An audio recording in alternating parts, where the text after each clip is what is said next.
You're looking at comedian John Franklin Candy, one of the most recognized faces in show business. John was born on the 31st of October 1950 in the East York neighborhood of Toronto, Canada. His parents were named Sidney and Evangeline Candy. Sidney, John's dad, was an automobile salesman. But unfortunately, in 1955, Sidney passed away of a heart attack at the young age of 35. At that time, John was only 5 years old. John and his older brother Jim were both raised by their mother, their grandmother, and one of their aunts. John's mother was of Ukrainian and Polish descent, and his grandparents were actually immigrants. This is a fact that he was always proud of. Now, during high school, John played football and soccer, and he also developed a love for acting while performing in some high school plays.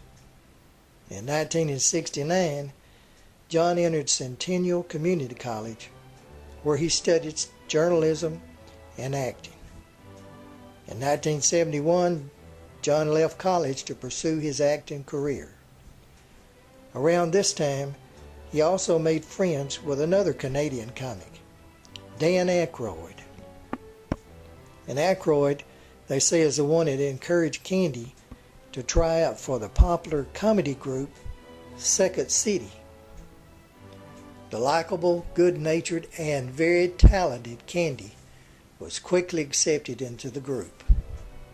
He stayed with Second City a couple of years in Chicago, working with such professionals as John Belushi and Gilda Radner. In 1974, Candy was instrumental in bringing Second City to Canada television. His career began to bloom after that. And on the 28th of April 1979, John married Rosemary Margaret Hobor, Hobor.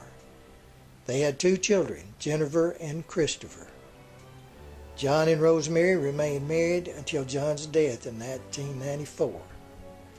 It's been said that they were high school sweethearts. Through his career, John not only became a respected actor and comedian, but was known for his friendly attitude and considered one of the kindest actors in show business. Candy appeared in more than 40 films. He starred in some major blockbusters films such as National Lampoon's Vacation, and of course everybody knows Uncle Buck. On the 3rd of March 1994, John Candy was working on his last film, Wagons East, with co-star Richard Lewis. Candy was finished. He had finished his last scene of the film and was relieved, as all the cast members were, that it was over. It's been said that the film had ended sometime around 10 p.m. that night after a hard day. After congratulations to the cast, he invited some of the cast members to a late-night spaghetti supper, which John cooked, because John enjoyed cooking, especially for others. He then made a few phone calls to congratulate some of his co-stars and a few others, and then went to bed. Now, John at that time had been having some trouble controlling his weight. He'd been struggling with this problem for several years, and he knew there was a danger of heart trouble because his dad had died so young with it.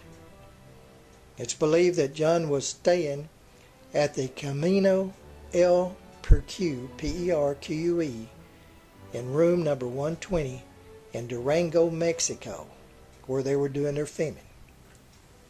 The next morning, on the 4th of March, 1954, John's friend and bodyguard phoned John's room several times. There was no answer. Shortly thereafter, he unlocked the door to Candy's room. It is said that John was found laying halfway in the bed and halfway out.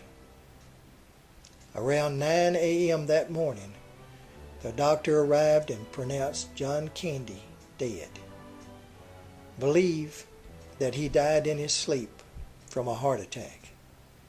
He was 43 years old. Now, out of the love and respect for her husband, his wife Rosemary requested that there be no autopsy. And sometime around 4 p.m. that afternoon, the paramedics arrived to take his body to be transported back home.